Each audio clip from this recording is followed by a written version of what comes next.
Hello, hello, hello, and welcome to the Rag Company DETALKSCAST. That's a podcast where we talk to folks in the detailing industry, and we've got one of those right here in the form of Dylan. It's me.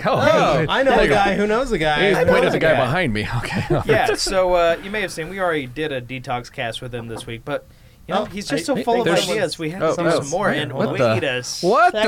Hey! Kramer! Buenas tardes, amigos, ¿cómo están? Juan Gonzalez aquí, desde Idaho Falls, Idaho, aquí en Boise con The Rag Company. Hey, con este...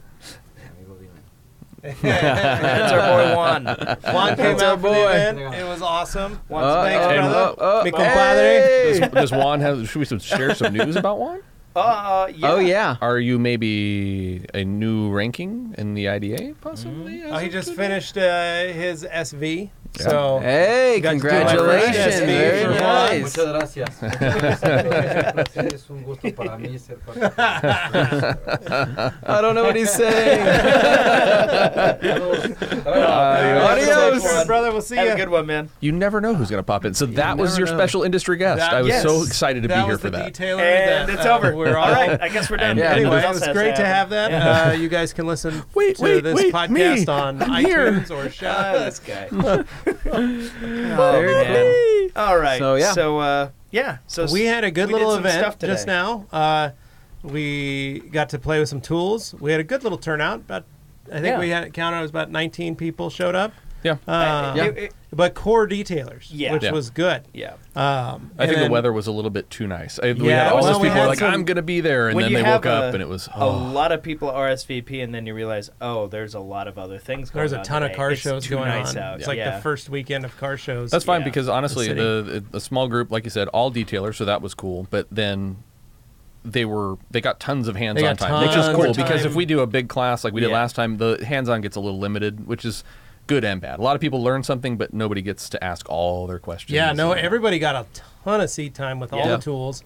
It was fun to see. Like they'd walk around, they'd play on one hood with one tool, and then they move over to the next hood, and they play on that, and then they come back over and I'm gonna try something and just bounce back and forth. Yeah, it was nice having the 4 hoods, but I think the biggest thing is that people could get hands on and really compare the tools and find the tools that work best for them, and have something to compare it to, because a lot of people have been using the same tool over and over again, and they say, hey, is that something I really need?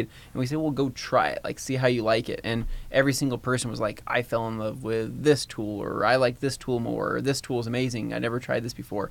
And it was cool seeing everybody's feedback on it. And surprisingly, everybody loved the melee. But the rotary? Everybody loved the rotary. I was shocked at how many people were like down on the rotary. Like that was like got excited. They're like, we go old school. You guys are very old school. Like yeah. I was pumped on the air tools. I was over there, ripping around on the triple action, and I'm looking around. I was like, anybody else want to get in on this? They're like, Anthony, we can't get a 80-gallon air compressor. I'm like, oh well, you should. You should definitely invest into this. It was really, really cool. No, but it was fun. A lot of the guys were able to play with playing on the melee. That was neat to see, because a lot of guys had never either hadn't used force rotation or had used force rotation, but got to actually experience the melee, and all of them were like blown away. This is really smooth. This is amazing. This is really nice. Now I understand. And it was fun. We had a guy come in towards the end who's a fan of the podcast, loves, he's a customer of ours, walks in, and he was trying to figure out, he wanted a small tool, and he didn't know if he wanted a nano or a mini. And so he got to actually sit and demo and play between the two, and really got to figure out what he wanted to, what's to going to go work with. best for him. Yeah, and I think he ended up. We settled him on a mini, and he walked out with some wool pads and some yellow foam, and Mark set him up real well. So for the people that don't know, we did have specialty supply out of Meridian, Idaho. Shout out to Mark. So Mark is one of the RUPES distributors here in Idaho, and so he brought all sorts of tools and things like that. He had a lot of stuff. So He had shoes. Yeah. He had pads. he was geared out. He had it set up. So you could test out the tool and then walk right outside to him and pick one up out of his truck. And so it was really cool. A lot of people picked up a lot of tools. It was crazy. Yeah, I actually think he stuff. sold more tools this time around than we did the last time, and a lot of people really were digging the LHR 15 Mark II. Yep. A lot of people really like the 15. Yep. Yeah. didn't help that I kept asking you what your favorite is to validate that that's my favorite tool, and the guy would go, yeah, sure, because that's the one. I'm like, Levi, what's your favorite tool? 15, and it's like around the room, I like the 15. Yeah, like, oh, okay, well, like, you're not lying. No, it worked out really well. And it was neat to see people buying stuff. That was the big thing. And then we were also doing 15% off in the store, and one of the guys came up and was like, oh, I didn't know this was a different. He thought it was like a little satellite booth we had set up for Mark, because he was like, "Oh, can you hold on? I'm just gonna pay for it inside." He's like buying towels from Mark. Towels. Well, he was gonna go inside and get some towels and some other stuff. He's like, "I'm gonna get a headlamp and some other stuff, and can I just pay for this and there?" And Mark's like, "No, you gotta pay me and then pay that." I'm not them. That's probably a little confusing. Two different things. Yeah. So it was rad though. It was a good little group. Yep. So we did that. Everybody got to play with things. We had food, snacks, all of that. So for people that don't know, we do host these events or similar events. We had a guy a couple from times Seattle a year. come up, or Renton. Yeah, and people travel all over. Listener. So he came down from Renton, is what it's called. Yeah, Renton? My dad grew up Washington. So he drove all the way down, and it was just funny because he, really cool guy. He came in and picked up some stuff, had a lot of good questions Shout out to about Ryan. products. Yep, Ryan is his name, and it was funny because he shows up and he's like, "Man, I got bugs all over the front of my car. Do you guys have some spare O&R and a towel?" I'm like, I think we got some lying around. Yeah. So, but I think he ended up picking up a 15 as well, and so totally worth it. I mean, if you can come to an event like this, try out tools, play with everything, especially if you're on the fence or you're not sure because you haven't had the seat time. 90% of the questions, right? Should I get this or that? I mean, I don't know. It was Nano or Mini. Yeah. Should I get a 15 or a 21? Should I get a Mark II or should I get this? I think these are guys that are all ready to buy. They just needed somebody. They wanted to try them all. It's very rare that you get a situation where, if you have a local distributor that can bring them all to you. But I mean, Mark's running around in his truck and he's not going to roll up to your place, plug in all the tools, and go, have at it. Let me know which one you'd like to buy. So it was kind of a nice thing for these guys because they all clearly had intention of buying something. They just didn't know which one to buy, and this was like, oh yeah, after trying it, that's the one for me. And I think that was like the beauty of the group that we had here, and like we said, it was like a concentrated group of people that were genuinely into detailing, whether they're professionals or hobbyists. And so they came in, and that's the thing. This wasn't something we were banking off of making sales on. This was just an educational thing, and we had just an opportunity to buy tools. And it was cool seeing, I think, how many tools? We sold like 15 tools or something like that. Or so, I mean, I think there's 4 people that didn't buy tools, but they bought towels. So it was just... Yeah, we were able to... We weren't selling the tools. That was Mark that was selling the tools. And we were just selling we as a whole, towels. But the collective. The group of us that were put on this thing. So it was a lot of fun. We got to have I'm just excited that we actually had a good group. Yeah. That came and had some fun. Yeah, it's not the groups previously, like last year's or something, it's not like say they're a bad group, but it was a big group. It's a big group, and when you get a big audience, I do these events all the time, and you've done a number of events with and without us and separately, but if you get a mixed group where you've got people that are kind of like, oh, I've never detailed, but I think this is interesting, and then you got the guy who's a hardened veteran, trying to talk to both those people at the same time, all you do is frustrate both of them because you're talking over this guy's head and this guy already knows everything you're talking about. So it was cool to have, they all were fairly, if they weren't a professional, they were a very well-versed enthusiast or somebody who had done some research. So it was a very good crowd. A great day. Yeah, and they contributed. Yeah. Which was awesome. So I really liked it. And it was fun to not only play with the tools, but then to just kind of, notice around these groups that just kind of gets into like shop talk. Yeah. And guys start chatting and how's this? What's going on with you? And how's business? And that's really fun because it creates a camaraderie of local guys that can then start asking questions. Well, it was cool. And I don't know if it's just maybe the particular crowd of people that we that come around us, but everybody is just super cool to each other. I mean, like a lot of these guys are technically, I don't want to say competitors, but a lot of them are local detailers around here. But it's so cool hearing them say, hey, did you try Bead Maker yet? And somebody says, yeah, I tried it. I loved it. It was amazing. Another guy that comes up out of nowhere and says, I haven't tried that yet. Is that something I should pick up? And it's cool seeing everybody, like you said, just joining in on the talk and having fun. Yeah, and I take that a little personal because I like seeing that. That's been the whole, my goal here was to create that ambiance for the state so that people can do that.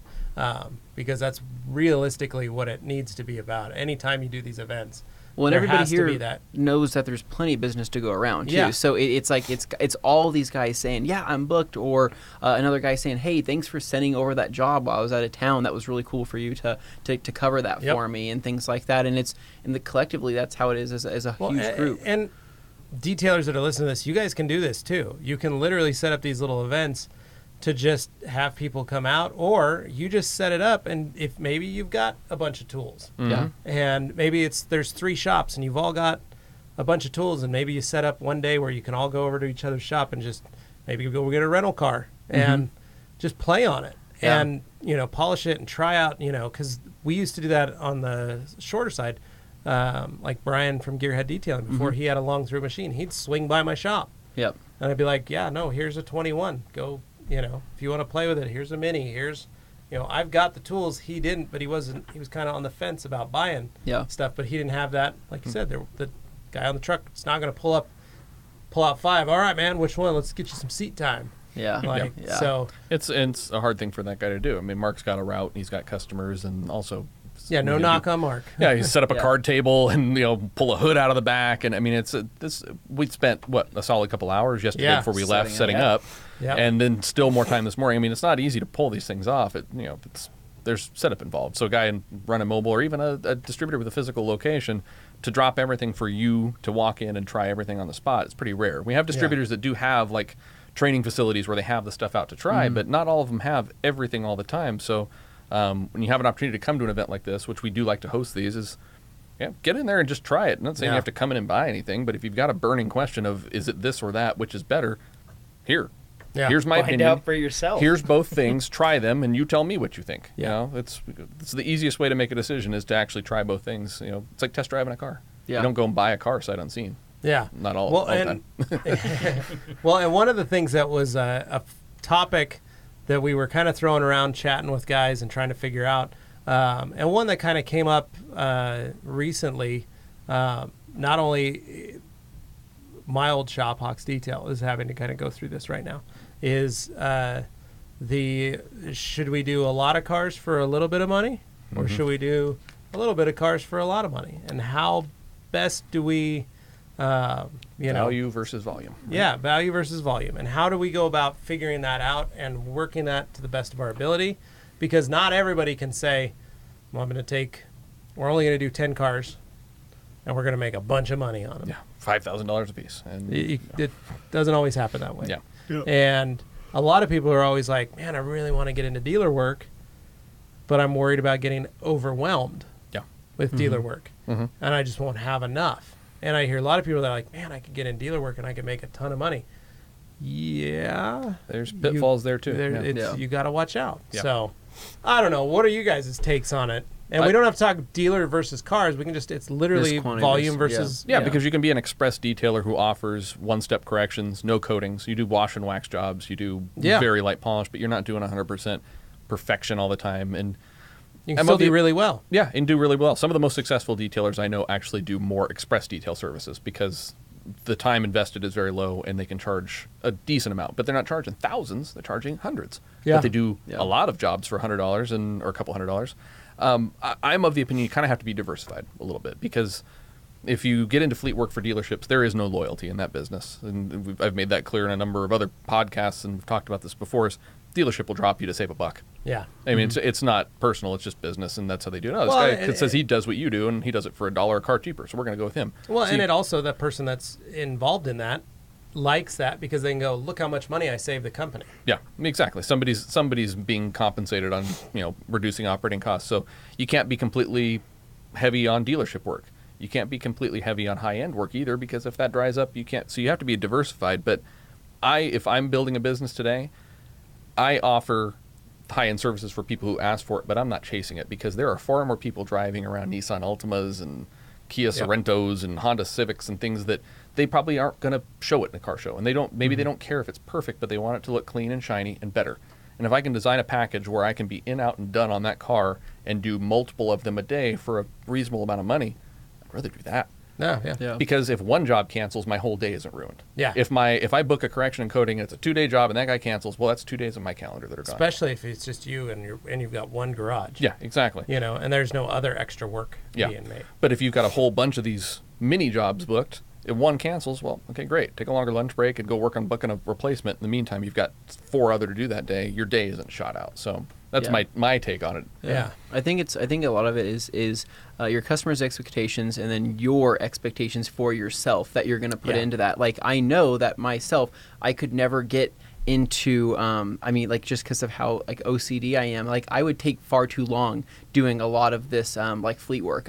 For example, because I would psych myself out, and I would do start like 5-step corrections. And I would start to get way too into it, and you'd have to say, Anthony, you can't do that. You know, I would have to retrain myself.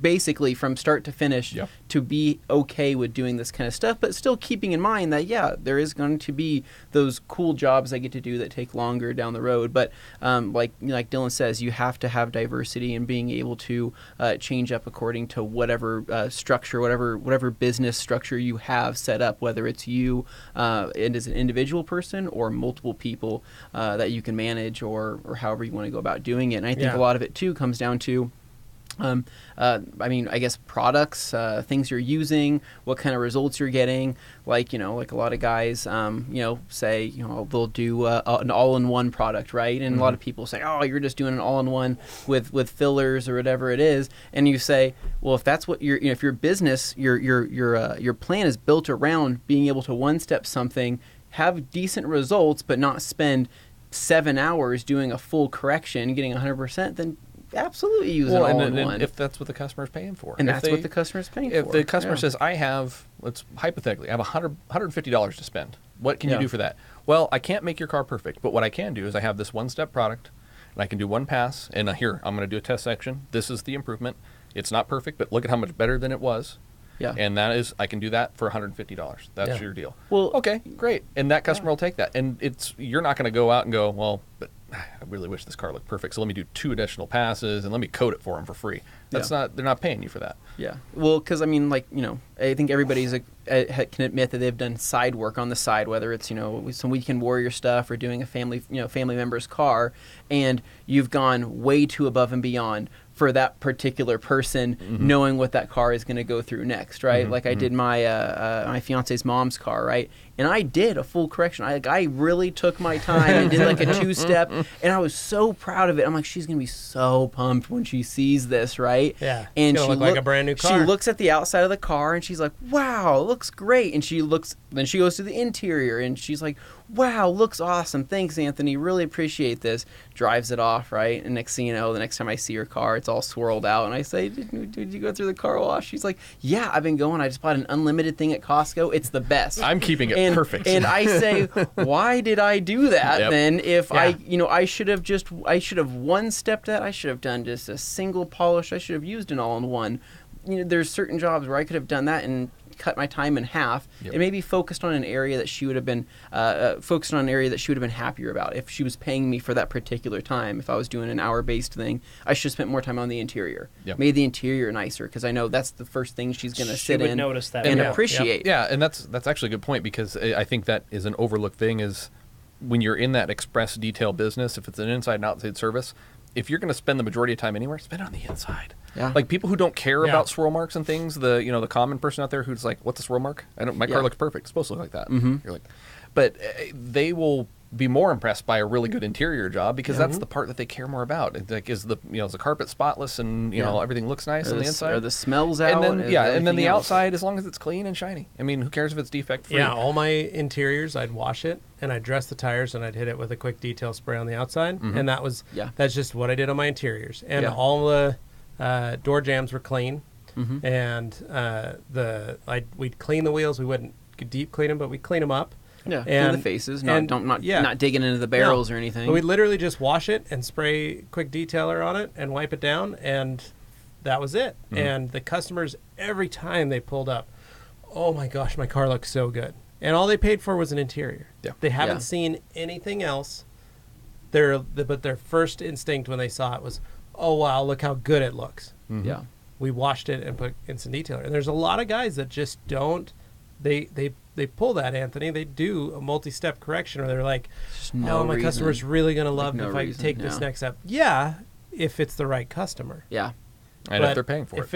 If it's soccer mom getting her car interior done and it's silver on the outside, like, they're not going to notice. They don't. We did 15 jeweling steps on this, and then I finished it off with my most expensive coating package. And she's like, she's going to care that there's the inside no French smells fries. so nice. Yeah, she's caring about French fries on the seats. Like, and it's also, you don't want to pigeonhole yourself either, too, because like I've done this. I don't know how many different times I've done this, to where, because somebody's dropped off their car, and I've done like a quick test spot, right? And I really work on that test spot, right? I make sure that test spot looks good. And then I pull out like a scan grip and I say, well, look at your paint before, then look at it after. Isn't that amazing? And they're like, oh my gosh, I can't wait till the whole car is done. And I've taught them what the difference was, which is, it's a good thing to teach. But when they're like, all right, so $150 and pick it up here at 5, and I'm like, then I always say, yeah, absolutely, I'll see you at 5, right? And right at 12, I'm like, why did I agree to this? This is a why am I doing this, right? And so, you don't want to, I don't know. I mean, education is great, but you also don't want to put yourself in a corner to where you've set these really high expectations for somebody that may not even be expecting those in the first place. And that boils down to two, same with a dealership. That's one of the pitfalls of dealer work is you need to know what the dealership expects. Yeah. For one, because and can you deliver that? And can you deliver that? In because the price range. They need to know they're only going to be at a price range, and you need to maximize what you can get clean for them that'll satisfy them, because there are still that show up, and you need to set those rules like, here's what I do for this much money. Yep. Here's what I do for this much money.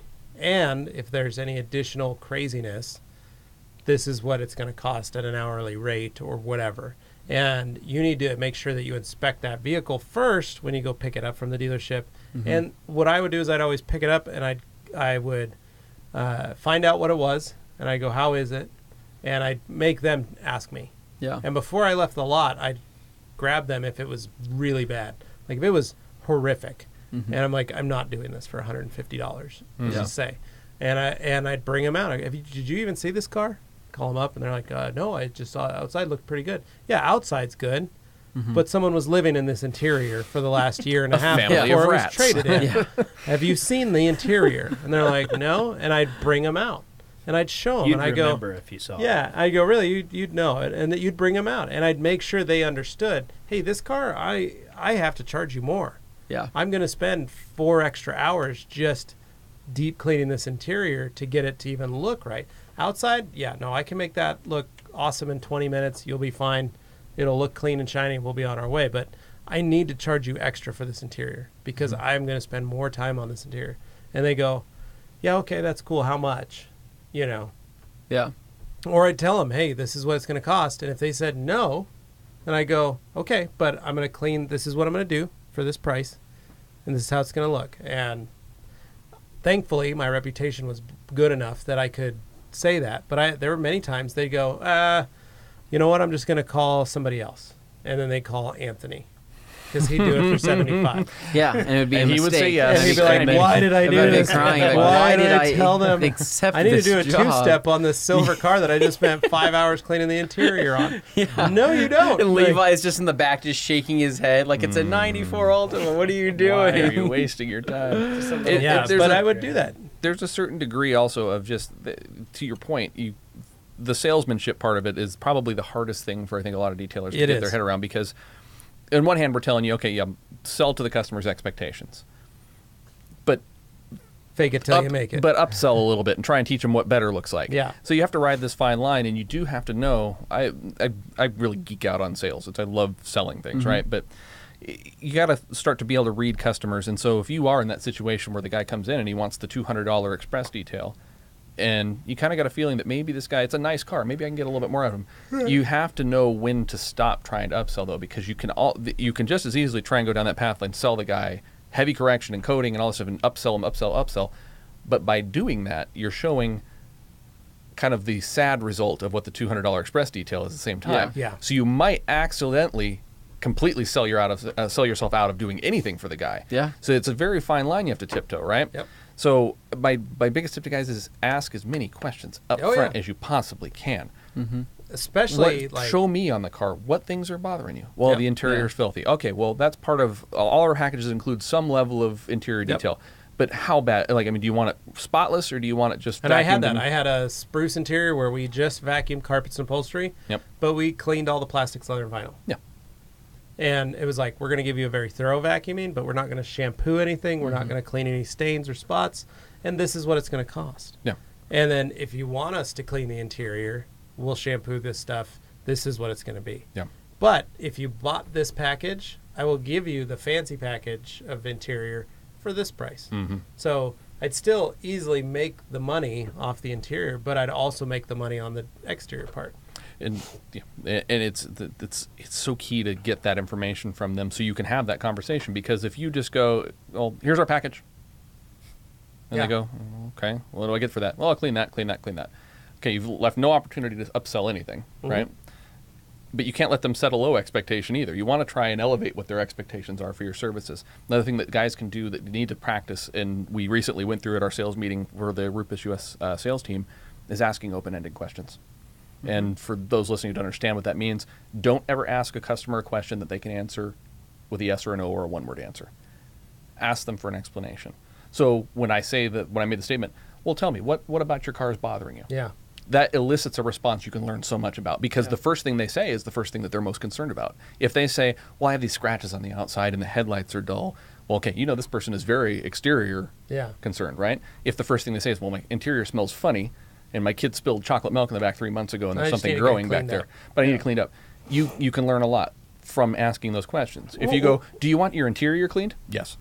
Yeah, or asking also, so what's your normal, how do you normally keep this clean? Yeah. If they say, oh, I just have a pass to the local car wash, I pay this much, and I just run it through twice a week. Yeah. Well, that's fine. They're only going to be that after you do it, they're just going to wash it again anyway, because that's how they're going to clean it. They're not going to change it. Yeah. And so you've learned so much about it. It's so simple. That twist of how you ask that question allows you to learn so much. And you're just sitting there. They'll tell you everything if you let them. You just have to ask the right question. If it's something that ends in yes, no, do you take this to the car wash? Yes. Yeah. But if you say, well, what do you do to maintain this between details? Well, they can't say yes or no to that. Well, I take it to the car wash. Okay. Well, what kind of packages are you buying when you're there? Do you do the tunnel wash? Do you do the hand wash?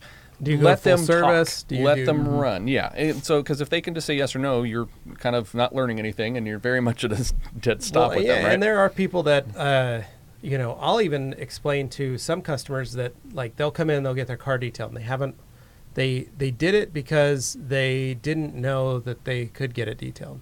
And they did it because they didn't even know that there was a car wash down the street that would vacuum and wash it and all that stuff, do the windows and wheels and tires for like $25. That's a good deal. But they're right. Is it? It's a smoking deal. Where's this place again? Do you have the address? I do. But they'd look at it. They didn't know that. Yeah. So they just didn't. They weren't capable of washing or cleaning their own vehicle. They just didn't know. Yeah. And they were like, "Oh, we take out the trash and stuff," but I didn't know I could vacuum the carpet. There are people that exist that a car is just a car to them. Yeah. They don't know how to take care of it. They don't know how to clean it. And so if you can do stuff, what I did was they'd only come in for an interior detail because they were like, my wife is really harping on me. Her friend got it done. They said to do it, so I want to get it cleaned and shampooed and all that. I would literally tell them, because I knew it wasn't, they just wanted to keep the car somewhat clean. I'd tell them, hey, you know what? There's a car wash down the street here close to your house that if you spend $20 a month, you go in on a Saturday morning once a month and take it through the full service line, they will vacuum it, they will wash it, they will clean the wheels, they will do the windows. And if you can do that once a month, it'll keep your car cleaner than bringing it to me once a year for the heavy duty job. Yeah. And they're like, what's the name of that car wash again? That's like, genius. I know it's going to scratch it. I know. Yeah, but they don't care. But to them, it's like, oh, that's a great idea. Yep. They'd still come back at the end of the year because they're like, it still got dirty even though we did that. We just want to get it reset. Yeah. Or they'd start noticing, they'd be watching, I don't know, you could grab a shop vac. I've got one of those at home. Does work on cars too? I could do that. I didn't know that. What do they think of next? If you put your mind to it. Yeah, they're like, how does it, or they'd see in the shop, they'd see another car getting polished. Mm-hmm. They're like, what are you doing on that? That looks really Taking good. all the clear coat off. Yeah, we're like, we're shining it up, making it look pretty, Yeah. But it was that. It was getting them to see, because there are people that just don't know. Yeah, yeah. And it's your job to educate them. Well, and on the same side of that too, if you take it the other direction, so we've been talking about, we talk about this is volume work, right? And the low cost jobs, but a lot of them. On the opposite end of the scale, the guys who are doing high value jobs, there's a slippery slope there as well, but it's a little bit easier to upsell in that market, right? Yeah. Because you've got a guy who came in, he knows about coatings, he just doesn't know what it is, he just knows he wants it on his McLaren or whatever he's doing. That's an easy sell. That guy has the money to do it, and he knows he wants it. But then you can also go too far the other way. Well, do you want PPF? Do you want this? Do you want that? We have a more expensive coating. We have this. We have that. Right. You can talk yourself out of a sale there as well, but it's less likely because at that, everybody's got to have some budget, right? Yeah. But if you've got a lot of money, your budget for car detailing things is probably pretty liberal, and you're able to spend a lot. That low end, it's a little shakier because you're trying to balance a few things. Expectations. Everybody wants a lot for a little. Everybody wants fantastic results for as little money as possible. But there's danger on the other side too. And again, we talked about you have to diversify. So you have to become a very skilled salesperson to do both of these things, because you have to understand how to read people, how to ask questions, how to evaluate a job, and then be able to kind of slide in those upsells. Because if you're just selling what people ask for, you're not maximizing your business. Somebody came to you to buy something, you should try and just throw a little extra in there. Yeah. Right? Yeah. So it's a challenge. I mean, it's something that, just like any detailing skill, sales skills, some people are just naturally good salespeople. They can sell anything. They can sell, ice to Eskimos kind of people. There are those people who just stink at it. So there's a couple of things you can do. You can get training, just like any other part of your detailing business. You can go get trained how to be better at using a rotary, or you can get trained on QuickBooks, how to run your business. You can go get sales training, or you can hire somebody who's a good salesperson. Yep. So there's all these things that you have to consider. And selling is a skill set that I think is largely overlooked in detailing, and it's neglected. Like a lot, there's these kind of things. Everybody worries about fixing paint, and nobody worries about all the other things. Well, and like I said, interiors, that was what we did too. Like that was our main bread and butter, because when the weather's crappy, you can still do interiors. You can still do interiors, and customers, that's all they care about. Mm-hmm. And so I'd literally have customers that would show up just for interiors in the wet months, or in the middle of winter or whatever. They'd show up just to get everything smelling damp and kind of dank in here, and I'd like it clean, please. Yeah, and they need it smelling all right. And so, or we'd do I'd run it as a flu season special during back to school.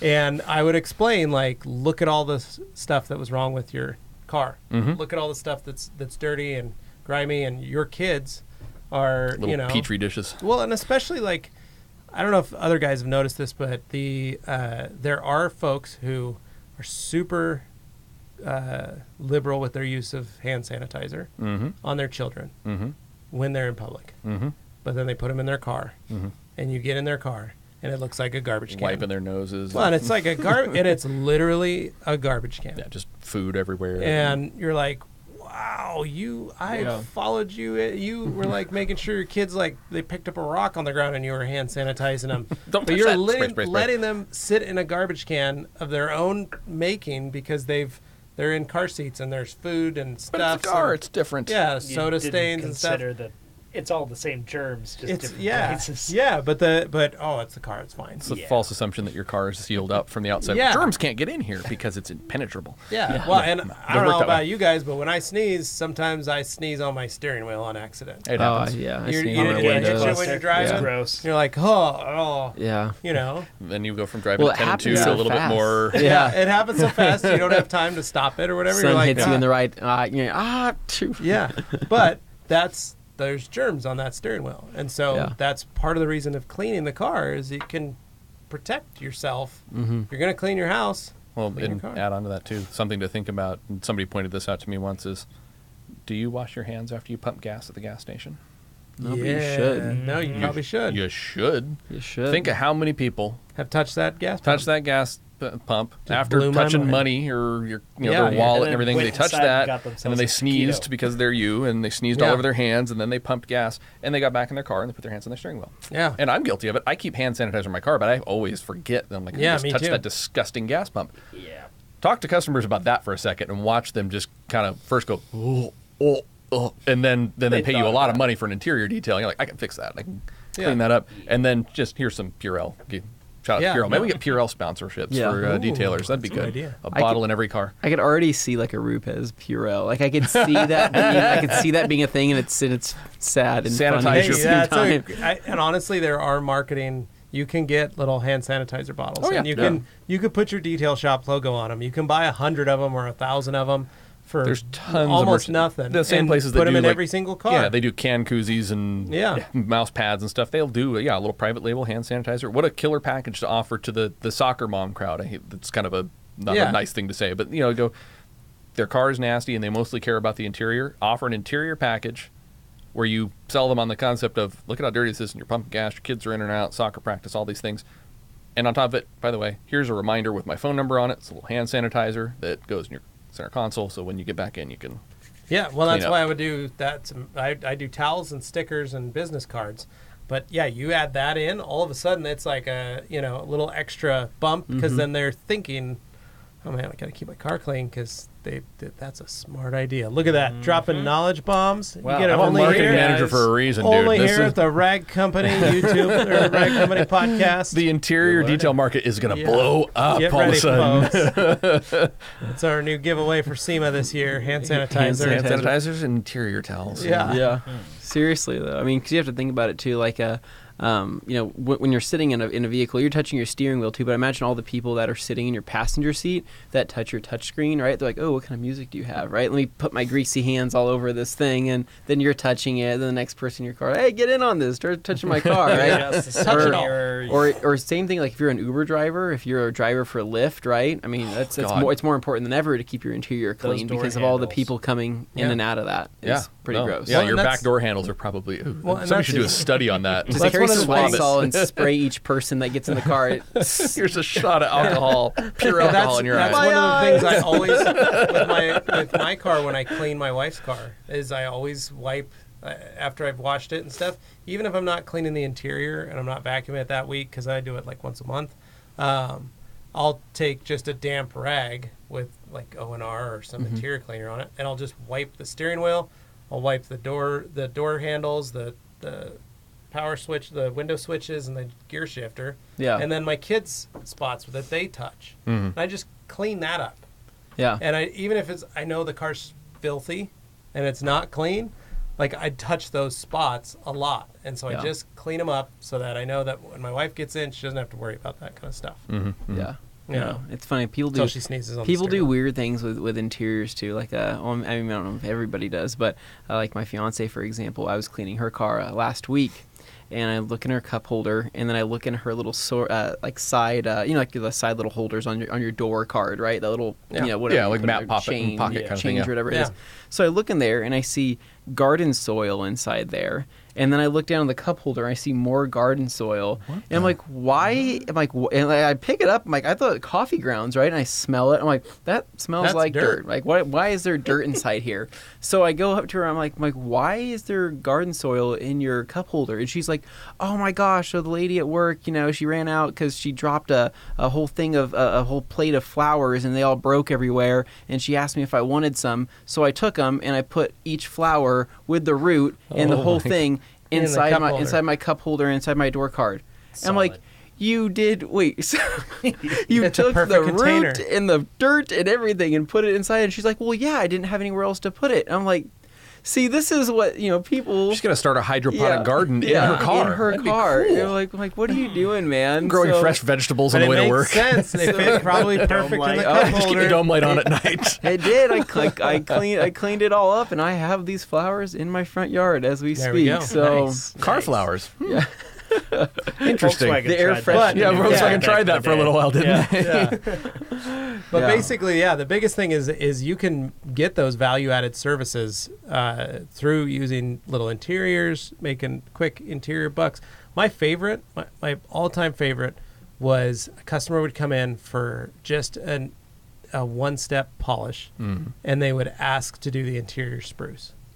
Yeah. And I loved it. It was $75, and we just vacuum the interior and use our air and a wet rag, and we just blow out everything. I use a little VLB and touch up a couple plastic spots, and it was done. Yep. And it was the fastest money we'd make. And then I'd do the exterior. We'd do a quick one-step on it, pull it out. Don't get me wrong. I hate doing interiors. I mean, it's like my least favorite part of detailing is interiors. Because we're like, wow, we don't have to do the whole thing. But if it's for money, boy, I'll but clean the car some owners interiors. feel the same way. Yeah, that's why nobody cleans their interiors, right? It's their work, but as a detailer, you're doing the things that other people don't want to do. I mean, that's or can't. But when it comes to interior work, it's because they don't want to. And I am guilty of that. I would happily, as a matter of fact, I'm going to bring my truck out next time. Let's do it.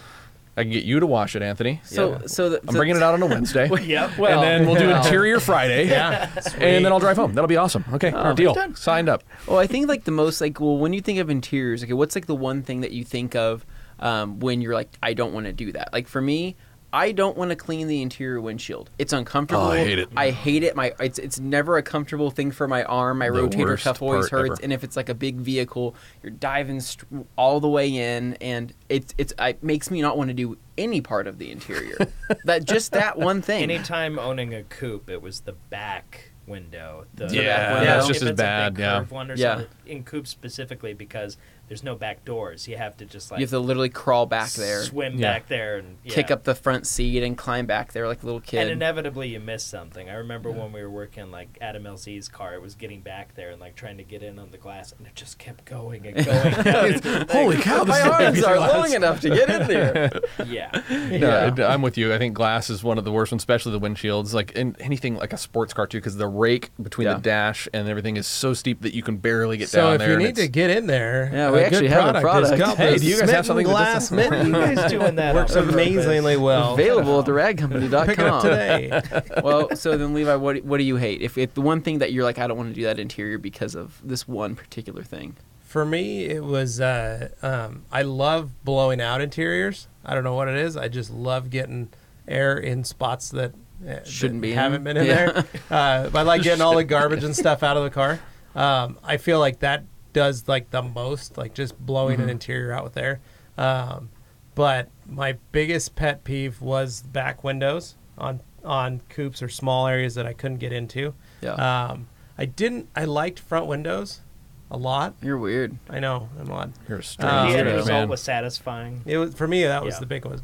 I love cleaning center consoles and steering columns. That's like my thing. You're weird. What a weird guy. But that's been like that dude. since I was like 16, working at a car wash. Yeah. Because that was what I do. Is I always made sure that with my damp rag, that I would wipe the center console and the cup and the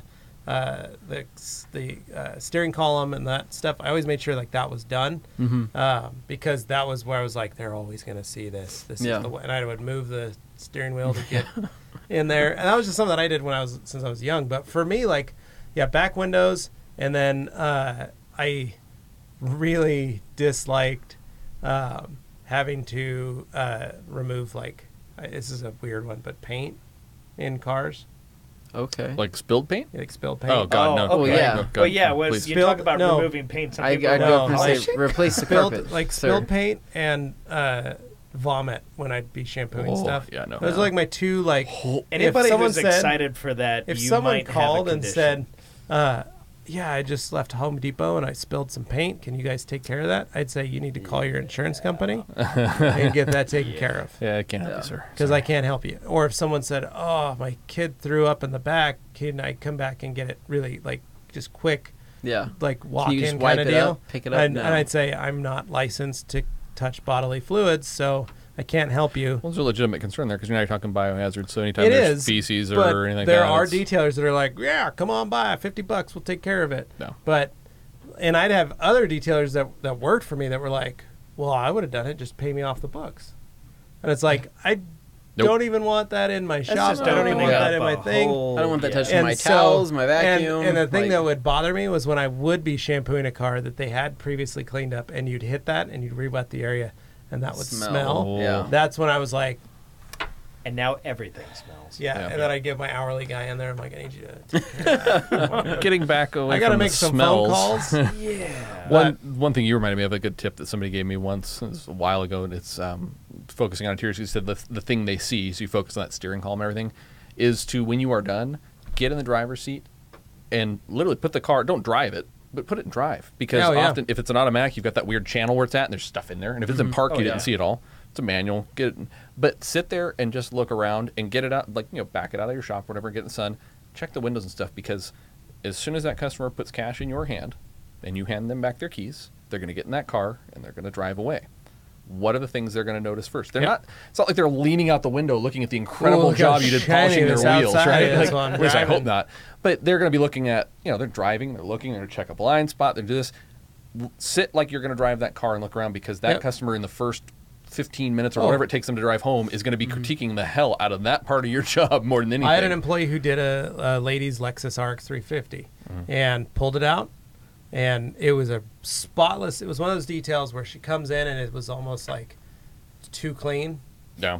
Like there's something, it's too clean. Yeah. And so they went through it, they cleaned it, but he pulled it out and parked it and was like, okay, that one's ready to go. You can give her a call. And I walked out, and that was the first thing I did.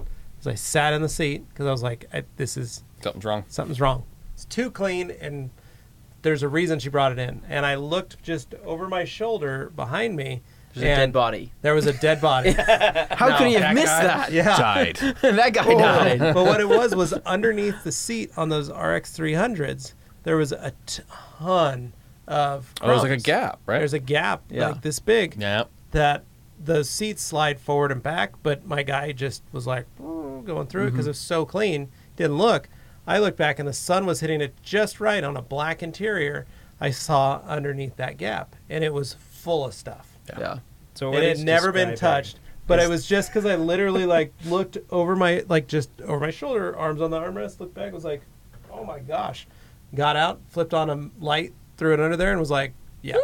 Grabbed my guy, hey, come take a look at this. And they were like, and they were like, oh my, I didn't even notice. Oh, that was bad. So. And then you fired that guy. And then I fired him because he was a horrible Anybody else with 8 years of experience. Horrible detailer. It's a detailing equivalent of felt bad for his children. They weren't able to eat. I think a few of them died. No, I'm just when somebody says it's too quiet, that's what that was. Yeah. It's too quiet. Yeah. So no, it's good. But it was info, just though. little things where you look and you check and hey. It's the first time we've nerded out on interior and all of these things. I don't think strangely gratifying. I don't think we've been talking about interior a little bit since we brought on Terminator, because that was like our new enzyme stuff from PNS, and so we were talking about that in one of our previous main show episodes. But I think interiors, I think they need to see a little bit more love. And I think pulled the seats, didn't you, in your Civic? In the Civic, because my Civic, when I got that, it was a $1,500 about to go to the auction, right? Because the interior, I know it was about to go to the auction because it had a dented fender, and then the interior was covered in some type of dog hair, like the dog hair that seems to sew itself into everything. And it worked, right? really worked in. And so I'm talking like it's more dog hair than carpet. Oh yeah, in there. And they knew, the dealership knew that it was going to cost more to detail this in terms of man hours, so they're going to send it to the auction. But when I got a hold of it, I knew I was in for it, and so I pulled everything out. I pulled seats out. I actually broke the seats back, in half. I unbolted everything because I had to get into every little crack and crevice. Yeah, there was a ton of dog pulled hair. out all of the interior plastics. I couldn't even believe it gets into places, where it goes and how it gets there. I'm like, this doesn't even make sense why this is in this place. There's dog hair. There's a ton of it in the trunk. And I'm like, was she putting her dog in the trunk? It's really weird, though, because if you ever notice that when you get really kind of down nitty-gritty crazy interior detail like that, you do find stuff in weird places. And it has to be something with, when the windows are down, the airflow in the car pushes things, because there's no way. Yeah. I've cleaned cars and I'm like, there's absolutely no way anybody dropped that there. It migrates. How did that get there? Rhyme or reason why. Yeah, so I think there's weird flow dynamics or something in the interior. Every time you crack your window, dog hair shoots into the trunk or something. I don't know. It's that little ski pass through. And that was a really gritty one. That was one where it was pumice stone. It was vacuum brushes. It was literally pretty much everything. It took me, I don't know, gasoline and a match may have been a more efficient way to go, right? No, it honestly probably would have been a more efficient thing just to probably replace the carpet. At that point, it was so bad. I had an employee That's what it is. take a dealer car and a junky dealer car, but just a dealer car. He was going to take it back up to the lot. They were going to send it to auction. And it was just a beater that we'd had sitting on in my shop. And he crashed it. Mm-hmm. Oh. Pulling out of the parking lot. And that guy got fired, too. Yeah. And so instead of firing him, his punishment, because we had to do insurance, all that stuff, I said, I've got a Suburban in the back that it will probably take you 3 hours just cleaning the trash out of it. Oh, God. Your job is to clean the interior on it. And he was like, are you kidding me? He probably wish he would have fired him. And it basically, no, he did. Can't you just fire me instead? And I said, and here's what's up. You're going to work on it. And I'm going to pay you hourly still. So, but you're only working during the day and you still have other stuff you have to do. But throughout the day when there's nothing to be done, you're going to go out and you're going to work on that. And he was like, are you kidding me? And I was like, I'm setting you up under the tent outside, like next to the trash cans. Here's some here's some rubber gloves. Here's an airline. Here's some stuff. It builds character. I need you to get in this car. And that's what it was. It was one of those where it was like, this car is punishment. He's like, I didn't mean to crash that person's car. No, oh my God, it was an sadistic accident. bastard. Yeah. Why? But the car was punishment. But also, he needed to understand what my other detailers go through every day. Yeah. Like, you're an hourly guy. This is you're kind of just learning the game. You're just kind of picking it up, and you're driving air-conditioned vehicles all day long. While my guys are out here in the shop, busting their butts in 100-degree weather, putting out some killer work. And this is a project that we all know we all know it sucks. We all know it's bad. None of us want to do it. But here's where you get to cut your teeth. You drew the short straw, bud. This is a life experience where you can go, oh man, the dirtiest car I've ever cleaned. And maybe when you quit or you get fired or whatever, you go to school. I kind of feel like this guy was on the path of getting fired. Yeah. No, he was a good kid. He did quit though. When he went back to school, he's working on his doctorate, all that stuff. But I said, I guarantee you, after being in this vehicle and dealing with this, you will never have a dirty car. Yeah. I mean, you will look at it and you'll go, oh my gosh, detailers do amazing stuff. And I knew he wasn't planning on being a detailer for his whole life. Yeah. But this was something that he could understand and go, yeah, it took him 7 days to get it even close to ready to do it because he was working on it like an hour at a time. And then when he got just the interior done, then I critiqued it. And went through and was like, you need to fix this, you need to fix this, you need to fix this. And he was just like, are you kidding me? And I was like, no. Do it better. And then when he finished, then I paid one of my guys to just go through it. Yeah. Mm-hmm. I said, here you go. You just get it done. But it had already been cleaned once. Yeah. And then it wasn't as bad. But it was one of those where he was like, I can't. And he literally had 20 hours tops, but I wasn't paying him for that. I was just paying him his normal hourly rate to come and hang out. And hey, okay, stop what you're doing. I need you to deliver these 4 cars today. And he's like, thank you. That's all I want to be is in that car. Everybody needs that one, whether it's detailing or not. I have this thing I like to say. It's like if I ever rule the world, one of my policies will be that everybody has to have a really bad job, like in fast food you just need to something, service, and you have to do it for a period of time just to scare you out of ever wanting to do that again and wanting to do something better with your life. My first job, I worked at an Arby's. Yeah, I lasted all of about 6 months there, and holy hell, did I come out of that place motivated? Like I was like, I'm going to do something with my life. Holy crap! I'm going to go detail cars because this sucks. Like, I swept floors in a machine shop. Yeah. Everybody needs to have that that just metal shaving miserable slitters job like crazy. Yeah. And it stunk because of the solvents that they used. Oh, fun. And I was like, I do not like this. Stinky, pokey metal shop work. Yeah, everybody should do that. I mean, it builds, like you jokingly said, builds character, but it does. I mean, it makes you somebody who wants to do something better, because if you don't, you're going to be stuck doing that your whole life. Because I was at Quiznos, and I remember... Toasty. Well, and that was the thing. I mean, it was kind of a curse and a blessing, because, I got like 50% off all the sandwiches. I gained a substantial amount of weight in about like 8 months, right? And they were so delicious. Those of you that are wondering, Anthony did gain quite a bit of weight. I gained quite a bit of weight working there, but it was so good. But the worst part was is so all those racks that you send those sandwiches in on, right? Those racks have to be cleaned every night, and they have to be spotless. Yeah. So you have to sit there and literally pick off baked on food onto these steel racks. Otherwise, Gordon Ramsay comes in and screams at you. And my boss there was super strict about that. He's like, the racks have to be perfect every single night. There's no exception. So in these racks, you'd use this brush, and the half of it would come off, but the rest of it would stay there. So I'm like, well, what do you guys do to get the rest of this off? They're like, well, you can take a knife and get most of it off and scrape it. But he's like, sometimes we just use our fingernails because it's faster. I would sit there for about 30 minutes with my fingernail picking off baked on stuff onto these racks, and that's when I was like, I don't want to do this I want to do something with my life. So I ended up quitting, and I got a game. I got not a game. I got a job at a GameStop, and I actually started. That was when games were, video games were right when the Xbox 360 came out. Ooh. Dude, I was gaming 24/7 after Sandwiches that. and video games, man. You were living nerd's paradise It was a downhill slope for a while. But I made it right around. Dane, where were you? Discounts on footlongs. I worked at the local ski resort. I was a table busser. So okay. Yeah, I Could had be the worse. fun of cleaning dishes at the end of the night. I made a lot of the food in the kitchen there, and I had to clean everybody's disgusting tables regularly and get paid like super minimum wage. That was back before the $7 thing. It was back in the I was at change days. $6. I was making $5.15, man.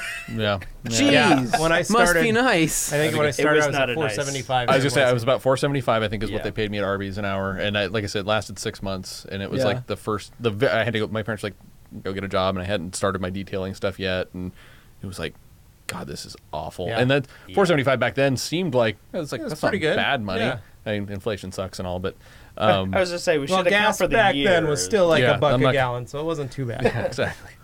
But Back in 1922. Wasn't that far How old back. are you guys? Something uphill kids. both ways. You yeah, whippersnappers. we've heard that story. Get off my lawn!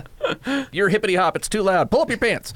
No, it does. It is a real character builder. It's funny. We've taken some very weird sidetracks on this podcast. I like it when this happens. That's a good on the one. podcast. It's cool, So but that's the way it it's- should be. But it's weird. I always look back to that job, and like it's you go through a drive-through somewhere and you kind of remember that, or you'd go see somebody busting tables. You go, thank God I don't have to do that anymore. And it should. Everybody should have to do crappy. Yeah. Your first job should be something really bad. Find yourself treating people better once you've stood in their shoes. You've done that work.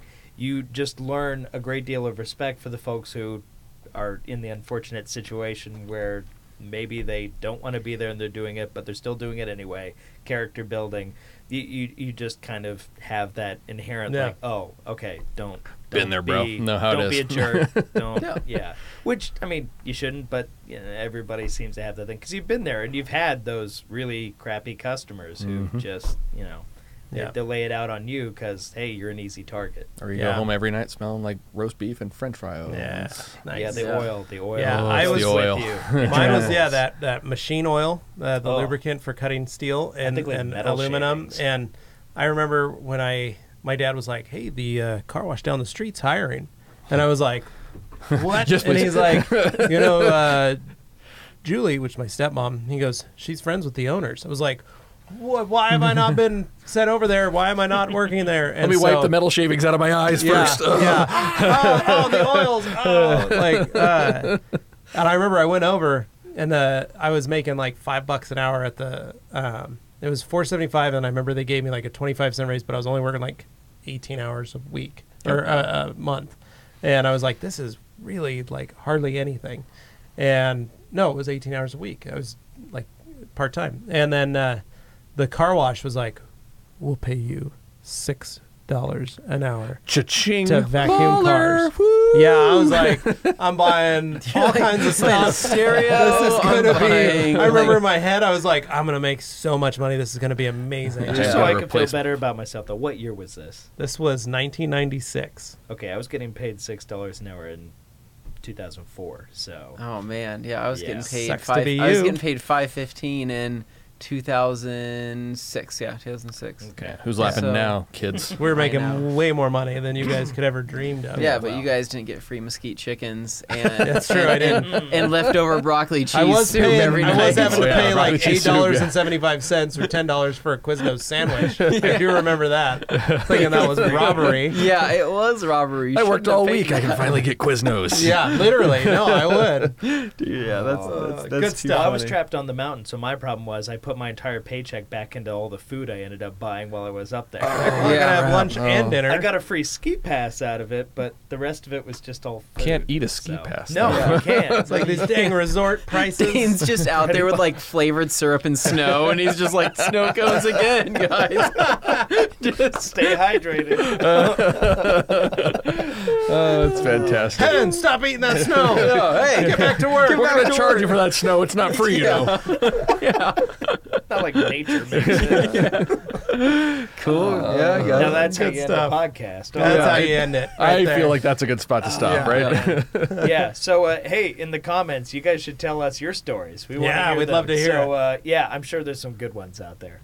But any rate, thank you so much for coming here, visiting, being our guest. Had a blast, guys. Thanks for being here. It's Always been a awesome. pleasure. Just We putting on a cannot show. wait to see you again I know it's In in like 2 weeks. 2 weeks. 2 weeks. But we'll be in More another state, podcasts. so it'll be way more fun. Totally, it's We'll be on me the in New East Coast. Jersey, which Yeah, is we're like gonna be in New totally Jersey. different. So You've we're never- actually going to be like all the way on the other side of the country, Basically. which is going to be crazy. Yeah. You'll So we're find gonna me be at the doing this Jersey Shore. I'm I'm going to actually be lubing up, before heading to the beach. I'm gonna get you guys a United States map with these little pins with my head on them, and you can push them in where you've been with me at. You're like Colorado, There. Idaho, There. Las Vegas, New Jersey. Yeah, it'll Collect be a them good all. time. See how We're many making other a places habit we of can this. get. Yeah. All right. Well, thank you so much, guys, for watching and or listening. And as always, just tell a friend. We appreciate that. Yeah. Yep. So, yeah, this is us saying adios. See ya. See you guys.